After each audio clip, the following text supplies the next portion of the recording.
नमस्कार दोस्तों, मैं हूं आनंद दुबे और वैशाली कंसल्टेंसी में आपका स्वागत है। आज हम एक बहुत ही कमाल की चीज के बारे में बात करने वाले हैं, इंडक्शन फर्नेस। एक ऐसी मशीन जो बिना किसी आग के सिर्फ बिजली से लोहा पिघला देती है। अगर आप फेरो एलॉयज, एल्यूमिनियम एलॉयज या किसी भी मेल्टिंग प्लांट में काम करते हैं तो ये जानकारी आपके बहुत काम आने वाली है। तो चलिए शुरू करते हैं। तो सबसे पहला सवाल जो दिमाग में आता है वो यही है, आखिर ये होता कैसे है? मतलब बिना किसी आग के, बिना कोई लौ जलाए, सिर्फ बिजली से इतना मजबूत ठोस मेटल पिघल कैसे जाता है? यकीन मानिए, इसका जवाब बहुत ही दिलचस्प है। तो सबसे पहले ये समझते हैं कि आखिर ये इंडक्शन फर्नेस है क्या। देखिए, आसान भाषा में कहें तो ये एक बिजली की भट्टी है, लेकिन ये आपके घर के हीटर जैसी बिल्कुल नहीं है। ये गर्मी पैदा करने के लिए साइंस के एक बहुत ही जबरदस्त प्रिंसिपल का इस्तेमाल करती है, और वो प्रिंसिपल है इलेक्ट्रोमैग्नेटिक इंडक्शन। अब ये सुनने में थोड़ा मुश्किल लग सकता, पर है बहुत आसान।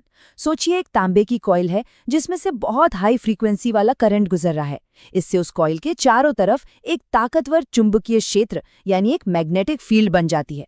अब जैसे ही हम मेटल को इस फील्ड के अंदर रखते हैं, ये मैग्नेटिक फील्ड मेटल के अंदर ही छोटे छोटे करंट पैदा कर देती है, और बस यही करंट जब मेटल के कणों से टकराते हैं तो इतनी जबरदस्त गर्मी पैदा होती है कि मेटल पिघलकर पानी बन जाता है। तो अब जब हम इसके पीछे का साइंस समझ गए हैं, तो चलिए अब इस मशीन के पुर्जों को भी देख लेते हैं। आखिर कौन कौन से हिस्से मिलकर इस जादू को सच करते हैं। देखिए, एक इंडक्शन फर्नेस के मुख्य तौर पर 3 हीरो होते हैं। पहला, कॉपर कॉइल। ये इस फर्नेस का दिल है। सारा करंट इसी से गुजरता है और ये ज्यादा गर्म ना हो जाए, इसलिए इसके अंदर से लगातार पानी बहता रहता है। दूसरा है क्रूसिबल। ये वो मजबूत बर्तन है जिसके अंदर मेटल को रखा जाता है। और तीसरा और सबसे जरूरी, पावर सप्लाई सिस्टम। ये फर्नेस का दिमाग है। कितना करंट देना है, कितनी गर्मी रखनी है, ये सब यही कंट्रोल करता है। तो अब हम पार्ट्स भी जान गए और साइंस भी। तो चलिए अब देखते हैं कि जब ये सब एक साथ काम करते हैं तो मेटल पिघलने का पूरा प्रोसेस आखिर होता कैसे है। ये पूरी प्रक्रिया 4 स्टेप्स में होती है। सबसे पहले पावर सप्लाई से high frequency current copper coil में भेजा जाता है। स्टेप 2, करंट जाते ही कॉइल के चारों तरफ एक पावरफुल मैग्नेटिक फील्ड बन जाती है।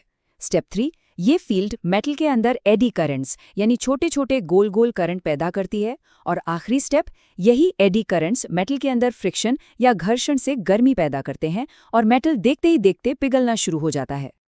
और ये कोई मामूली गर्मी नहीं होती, जरा अंदाजा लगाइए। फेरो एलॉयज को पिघलाने के लिए फर्नेस का तापमान 1450 से लेकर 1600 डिग्री सेल्सियस तक पहुंच जाता है। मतलब ये किसी ज्वालामुखी के लावा से भी कहीं ज्यादा गर्म होता है। देखिए, इतनी पावरफुल मशीन को चलाना एक बात है, लेकिन उसे सालों साल अच्छी कंडीशन में रखना वो असली चुनौती है। और यहीं पर मेंटेनेंस का रोल आता है। आपकी फर्नेस की उम्र कितनी होगी, ये पूरी तरह से उसकी देखभाल पर निर्भर करता है। तो अगर आप चाहते हैं कि आपकी फर्नेस लंबी चले, तो ये 4 बातें गांठ बांध लीजिए। पहला, हर बार मेल्टिंग के बाद क्रूसिबल की लाइनिंग जरूर चेक करें। दूसरा, जो भी स्लैग या गंदगी है उसे पूरी तरह से निकाल दें। तीसरा, कॉइल में पानी की लीकेज ये बिल्कुल नहीं होनी चाहिए, ये बहुत खतरनाक हो सकती है। और चौथा, हर हफ्ते इंसुलेशन टेस्ट जरूर करें ताकि किसी भी तरह के शॉर्ट सर्किट से बचा जा सके। तो सीधी सी बात यह है कि अगर फर्नेस की देखभाल सही तरीके से की जाए तो ये मशीन सालों साल बिना किसी बड़ी परेशानी के आपका साथ देगी। चलिए अब बात करते हैं उन आम दिक्कतों की जो फर्नेस चलाते वक्त आ सकती हैं और उनसे कैसे निपटा जाए। याद रखिए, होशियारी इसी में है कि प्रॉब्लम आने ही ना दी जाए। फर्नेस में अक्सर 4 बड़ी समस्याएं आती हैं। पहला, मेटल का लीक हो जाना। दूसरा, कॉइल में शॉर्ट सर्किट हो जाना। तीसरा, बार बार पावर का ट्रिप होना। या चौथा, मैग्नेटिक इम्बैलेंस। अब मजे की बात यह है कि ये चारों समस्याएं सुनने में भले ही अलग अलग लगें, पर इन सब का एक ही रामबाण इलाज है, और वो है प्रिवेंटिव मेंटेनेंस। मतलब समस्या आने का इंतजार मत कीजिए, समय समय पर जांच और देखभाल करते रहिए। अच्छा, मेंटेनेंस और प्रॉब्लम सॉल्विंग की बात तो हो गई, पर अब आते हैं सबसे जरूरी टॉपिक पर, और वो है सेफ्टी यानी सुरक्षा। क्योंकि कोई भी मशीन तभी अच्छी है जब उसे चलाने वाला सुरक्षित हो। ये आपकी सबसे बड़ी जिम्मेदारी है। इस बात को हमेशा याद रखिए। एक छोटी सी गलती एक बहुत बड़ा हादसा बन सकती है।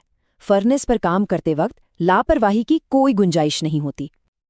तो ये कुछ नियम हैं जिन्हें कभी नहीं तोड़ना है। मेल्टिंग एरिया के आसपास पानी, तेल या किसी भी तरह की नमी बिल्कुल ना हो। काम करते समय हमेशा हाथों में ग्लव्स, पैरों में सेफ्टी शूज और चेहरे पर फेस शील्ड पहनकर रखें। इसमें कोई कोताही नहीं। तो कुल मिलाकर इंडक्शन फर्नेस एक बहुत ही स्मार्ट मशीन है। अगर इसे सही जानकारी और पूरी सावधानी के साथ चलाया जाए तो ये आपके प्लांट की प्रोडक्शन, क्वालिटी और प्रॉफिट तीनों को कई गुना बढ़ा सकती है। मैं आनंद दुबे, वैशाली कंसल्टेंसी से हूँ। हम फेरो एलॉयज, एल्यूमिनियम एलॉयज और मास्टर एलॉयज के प्लांट सेटअप, क्वालिटी इंप्रूवमेंट और फर्नेस मेंटेनेंस की कंसल्टेंसी देते हैं। अगर आपको किसी भी तरह की टेक्निकल गाइडेंस या प्लांट लगाने में मदद चाहिए तो हमसे ज़रूर संपर्क करें। ज्यादा जानकारी के लिए आप हमारी वेबसाइट विजिट कर सकते हैं www.vaishaliconsultancy.co.in। अगर आपको ये जानकारी अच्छी लगी तो हमारे चैनल वैशाली कंसल्टेंसी को जरूर सब्सक्राइब करें। हम हर हफ्ते फर्नेस, फेरो एलॉयज और इंडस्ट्रियल कंसल्टेंसी से जुड़ी नई टेक्निकल जानकारी लाते रहते हैं। याद रखिए, हमारा मकसद एक ही है, Vaishali consultancy, better plan, better people, better profit. हमारे साथ जुड़ने के लिए आपका बहुत बहुत धन्यवाद।